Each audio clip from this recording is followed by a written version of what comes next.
সবাইকে স্বাগত জানাচ্ছি প্রবাসী ইজি ইংলিশের আজকের ক্লাসে।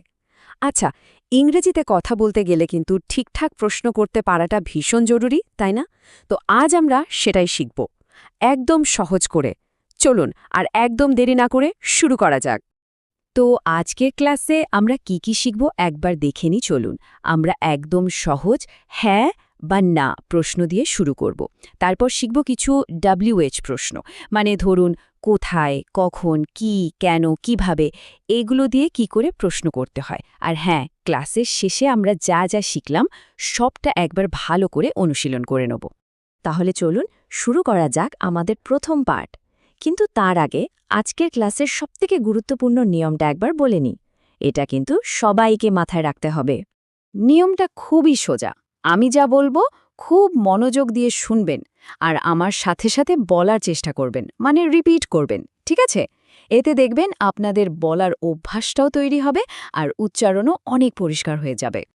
আচ্ছা, তাহলে আমরা ক্লাসের প্রথম অংশে চলে এসেছি।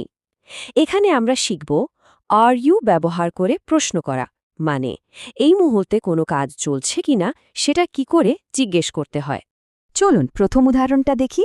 বাংলায় আমরা বলি তুমি কি আসছো, ইংরেজিতে এটাকে আমরা বলবো আর ইউ কামিং। আমার সাথে বলুন আর ইউ কামিং। আরেকবার আর ইউ কামিং। বাহ, খুব সুন্দর। এবার পরেরটা দেখি, তুমি কি কাজ করছো, এটাকে ইংরেজিতে কি করে বলবো? ঠিক, আর ইউ ওয়ার্কিং। চলুন একসাথে বলি আর ইউ ওয়ার্কিং। দারুণ হচ্ছে। বেশ, বর্তমান নিয়ে তো কথা হলো, এবার চলুন দেখি ভবিষ্যতে কিছু হবে কি না সেটা কি করে জিজ্ঞেস করতে হয়।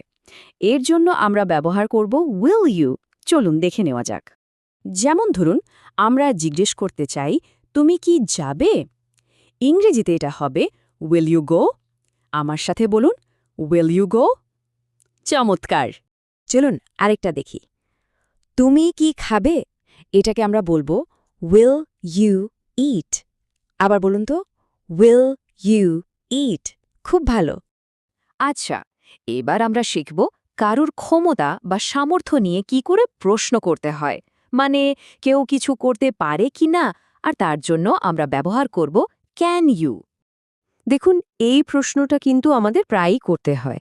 তুমি কি সাহায্য করতে পারো, ইংরেজিতে এটাকে আমরা খুব সহজ করে বলবো ক্যান ইউ হেল্প মি। বলুন আমার সাথে ক্যান ইউ হেল্প মি। তো আমরা ক্লাসের পরের ধাপে চলে এলাম। এতক্ষণ আমরা যে প্রশ্নগুলো শিখলাম সেগুলোর উত্তর কিন্তু হ্যাঁ বা না দিয়েই দেওয়া যায়। কিন্তু এখন আমরা শিখব WH প্রশ্ন।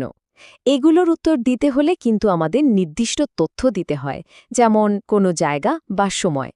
চলুন শুরু করি ওয়্যার দিয়ে, মানে কোথায়।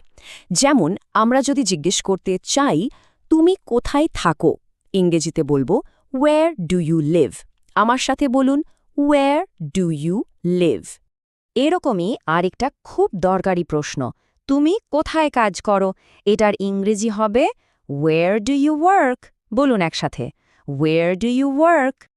আচ্ছা, জায়গা তো হলো, এবার চলুন সময় নিয়ে প্রশ্ন করা শিখি। এর জন্য আছে ওয়েন, মানে কখন। ধরুন আপনি জিজ্ঞেস করতে চান তুমি কখন আসবে, ইংরেজিতে বলবেন ওয়েন উইল ইউ কাম। চলুন বলি ওয়েন উইল ইউ কাম। চলুন ক্লাসটাকে আর একটু এগিয়ে নিয়ে যাই। এবার আমরা শিখব হোয়াট আর ওয়াই দিয়ে প্রশ্ন করা। হোয়াট মানে কি আর ওয়াই মানে কেন। এই প্রশ্নটা তো আমরা সারাদিনই ব্যবহার করি, তাই না? তুমি কি করছো, ইংরেজিতে এটা হবে হোয়াট আর ইউ ডুইং। বলুন আমার সাথে হোয়াট আর ইউ ডুইং। আরেকটা দেখি, তুমি কি বলছো, এটার ইংরেজি হলো হোয়াট আর ইউ সেইং।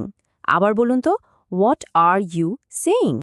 এবার চলুন ওয়াই দিয়ে কারণ জিজ্ঞেস করা শিখি।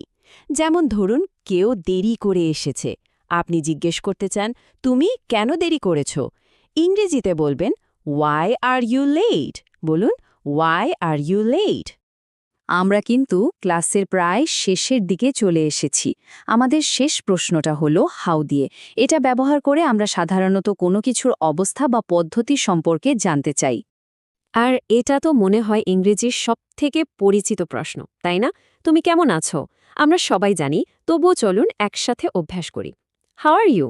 আরেকবার বলুন হাউ আর ইউ।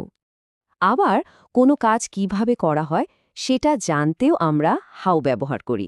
যেমন, তুমি এটা কিভাবে করো? এটার ইংরেজি হবে how do you do this? বলুন তো, how do you do this? বাহ, দারুণ! আপনারা সবাই খুব মনোযোগ দিয়ে ক্লাসটা করেছেন। তো চলুন, ক্লাস শেষ করার আগে আজকে যা যা শিখলাম সেই সবটা একবার চট করে দেখে নিই। আজকে আমরা একদম প্রথমে শিখেছি আর ইউ, বর্তমানের কোনো কিছু জানতে। তারপর উইল ইউ, ভবিষ্যতের জন্য। আর ক্যান ইউ, কারোর সামর্থ্য জিজ্ঞেস করতে। এরপর আমরা শিখেছি ওয়্যার মানে কোথায়, ওয়েন মানে কখন, হোয়াট মানে কি, ওয়াই মানে কেন, আর সব শেষে হাউ মানে কেমন বা কিভাবে। এই কয়েকটা শব্দ মনে রাখলেই দেখবেন ইংরেজিতে প্রশ্ন করাটা কত সহজ হয়ে গেছে। তবে হ্যাঁ, একটা কথা কিন্তু মনে রাখতেই হবে, শুধু শিখলে তো হবে না, তাই না? নিয়মিত অভ্যাস করাটা কিন্তু খুব জরুরি। আজকে যে প্রশ্নগুলো আমরা শিখলাম, চেষ্টা করুন এগুলো প্রতিদিন ব্যবহার করার। যত বেশি বলবেন, কথা বলার জড়তাও তত তাড়াতাড়ি কেটে যাবে। তাহলে আজকের মতো ক্লাসটা এখানেই শেষ করছি। সবাই খুব ভালো থাকবেন।